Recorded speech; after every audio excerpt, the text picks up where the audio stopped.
គេហៅផ្ទះល្វែងគេដែល Premium Encore Palace បាទគឺមានផ្ទះជួលមានផ្ទះអីបាទមានផ្ទះលក់គេហ្នឹងគេចាក់ដីធ្វើផ្ទះអីបងកន្លែងនេះគឺចាប់ដើមរីកចម្រើនណាបងប្អូនបាទមនុស្សរស់នៅច្រើនបាទនេះគេហៅភូមិតកួងបាទភូមិតកួងភូមិដងបន្លាយបាទហើយយើងមានភូមិបៃតងបាទភូមិបៃតងក៏នៅរំនេះដែរហើយយើងមាន Pactix រោងចក្រយើងណា Pactix ក៏មានបាទសាព័មានថ្មីក៏នៅដំណឹងដែរបងប្អូនគឺសាប៊ូបាទoffice របស់សាព័មានថ្មីយើងណាបាទគឺថានៅម្ដុំនេះហ្នឹងបងប្អូនបាទតែយកអត់អាចរកបានទេបងប្អូនភាសាពេលវេលាបាទពេលវេលាយើងត្រូវទៅធ្វើការផងបាទយើងផ្ដិតយកទស្សនវិជ្ជាខ្លះចឹងណាបងប្អូនបាទឥឡូវនេះដែរគឺខ្ញុំចេញដំណើរទៅធ្វើការហើយជាឱកាសនេះផងដែរក៏ផ្ដិតយកទេសភាពតាមដងផ្លូវហើយនឹងបរិយាយអំពីសកម្មភាពខ្លះតាមដងផ្លូវចែកបងប្អូនបានទេសនាបាទហើយកុំភ្លេចតាមដានបន្តចុច Subscribe ឬក៏ Follow page ដើម្បីទទួលបានវីដេអូថ្មីរាល់ថ្ងៃបងប្អូនបាទចាឥឡូវយើងចេញដំណើរបងប្អូនបាទ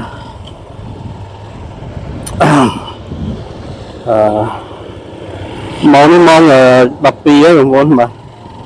ម៉ោងដែលសិស្សសាលាចេញពីរៀនហ្នឹងខ្លះក៏ចេញយឺតជាងគេដែរណាខ្លះក៏ចេញលឿនខ្លះណាក៏ចេញយឺតជាងទៅបងប្អូនបាទឥឡូវនេះយើងបន្តដំណើរចាក់តាមจังหวัดក្រុងទី2បងប្អូនហើយ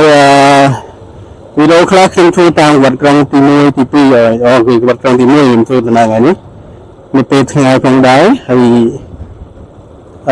វីដេអូអាចមានជាភាគណាបងប្អូនបាទចឹងបានខ្ញុំអាចធ្វើចឹងពីជាឡាយស្រេចអីមកចាក់ទៅកាន់จังหวัดក្រុងទី1បងប្អូននៅផ្លូវនេះគេហៅថាភូមិថ្នល់បាទសង្កាត់សង្កែបងប្អូនជាផ្លូវនេះគឺផ្លូវដែលគេធ្វើថ្មីបាទវាមិនលឿនក្រាន់ទេបាទយូរក្រាន់ហើយប៉ុន្តែគ្រាន់ថាជាផ្លូវដែលគេបង្កើតថ្មីណាអត់មានផ្លូវពីដើមមកទេបងប្អូនបាទប៉ុន្តែជាជនធ្វើដំណើរកន្លែងនេះផ្លូវនេះក៏ច្រើនគួរសមបងប្អូនបាទគឺថានៅខែ5នេះគឺការកង្កោតនៅល្អច្រើនបាទអត់ទាន់រុះរយច្រើនទេបងប្អូនបាទហើយទេសភាពស្អាតបងប្អូនហើយតាមផ្លូវនៅតាមដងផ្លូវនេះចម្លើយមានលក់របស់ញ៉ាំគួរសមបងប្អូនចង់រករបស់ញ៉ាំអីមកផ្លូវនេះបានបងប្អូនបាទគឺយើងមានដូចជាព្រឹងទាកូនមានសាច់គោអាំងអញ្ចឹងទៅបាទបុកល្ហុងអញ្ចឹងណាបាទរបស់ញ៉ាំប្រចាំថ្ងៃបាទដល់បងប្អូនឲ្យគាត់អបសុខបាទចង់ជួបជុំគ្រួសារបងប្អូនមិត្តភក្តិអីមកអង្គុយលេងបានទេណាតាមដងផ្លូវទេបងប្អូនបាទអានេះគឺជាវត្តក្រុងទី1បាទហើយសាមគ្គផ្លូវគឺបេតុងបងប្អូនបាទហើយធំទូលាយហ្នឹងឡានធំអាចធ្វើដំណើរកាត់ទីនេះបានបងប្អូនបាទហើយខាងនោះគឺបេនឡានបងប្អូនបេនឡានប៉ុន្តែអត់ឃើញមានឡានចតដែរបងប្អូនហើយកន្លែងនេះមានកងោកម្ដងគឺផ្កាបាទផ្កា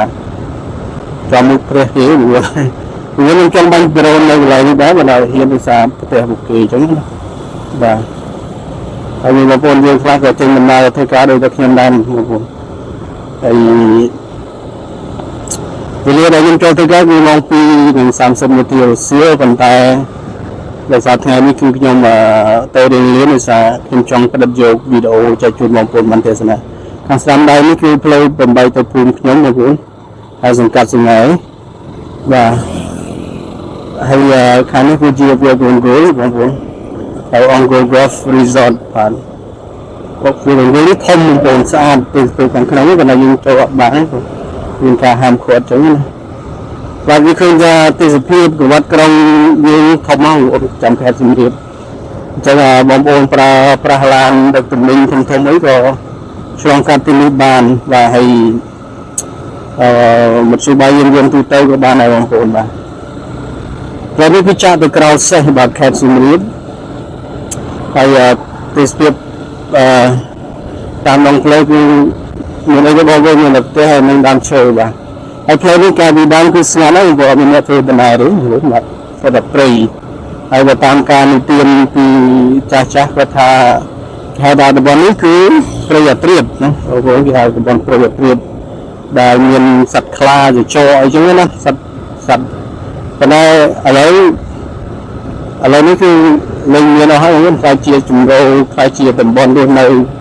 របស់ប្រជាជនយើងទូទៅទៅហើយពីមុនមានតែប្រហែលគ្រួសារទេដែលនៅតាមដងផ្លូវនេះគឺគ្រួសារនៅទីខាងនោះគឺបាទមានប្រហែលគ្រួសារតែឥឡូវនេះរីកឡើងមែនតើបងប្អូនបាទហើយមានមនុស្សរស់នៅអស់ហើយភ្លេងភ្លេងទៀតបងប្អូនជាវាគំគួយអង្គរ Golf Resort បាទហើយតាមដងផ្លូវនេះគឺថាឥឡូវមានញឹកបាទហើយឡើងមានភ្លើងមានឡានបើក24ម៉ោងបងប្អូនផ្លូវនេះបាទมันខ្វះអ្នកដំណើរទេបងប្អូនចឹងធ្វើដំណើរតាមនេះគឺល្អបាទ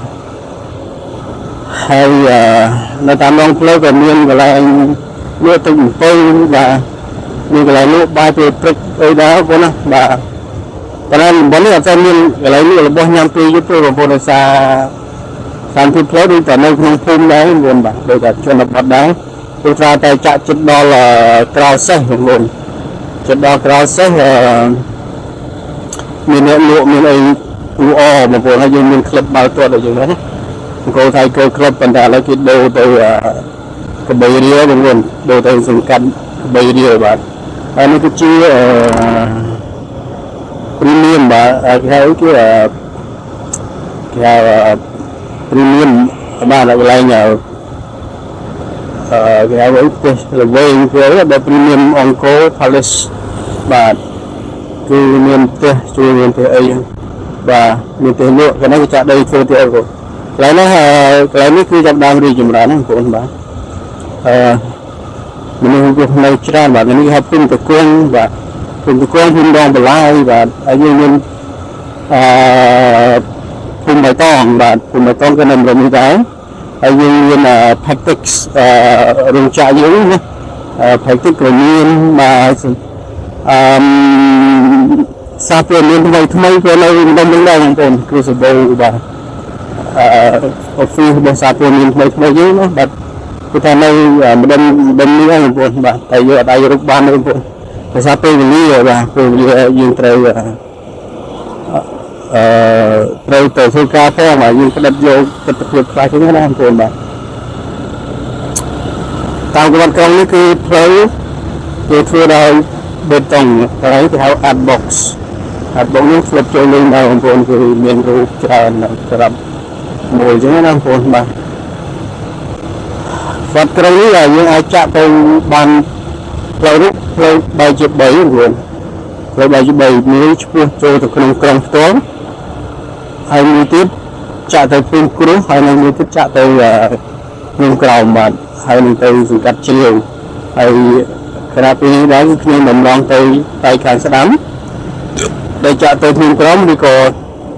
សង្កាត់ជ្រាវរហូតដល់អង្គរអេរ៉ានបងប្អូនបាទពេលខ្លះខ្ញុំធ្វើដំណើរនៅលើកវត្តក្រុងទី2នៅពេលព្រឹកតែពេលថ្ងៃនេះគឺខ្ញុំធ្វើដំណើរលើកវត្តក្រុងទី1បាទវត្តក្រុងទី1គឺធំខ្លាំងធំជាងវត្តក្រុងទី2បងប្អូនភាសាកន្លែងនេះគឺផ្លូវពិសេសសម្រាប់វាងក្រុងមិនឲ្យខាងក្រុងស្ទះទេបាទហើយឃើញថាអ៊ូអកន្លែងនេះបាទឡើងនេះគឺទៅអ៊ូអបងប្អូនពេលល្ងាចនេះមានច្រើន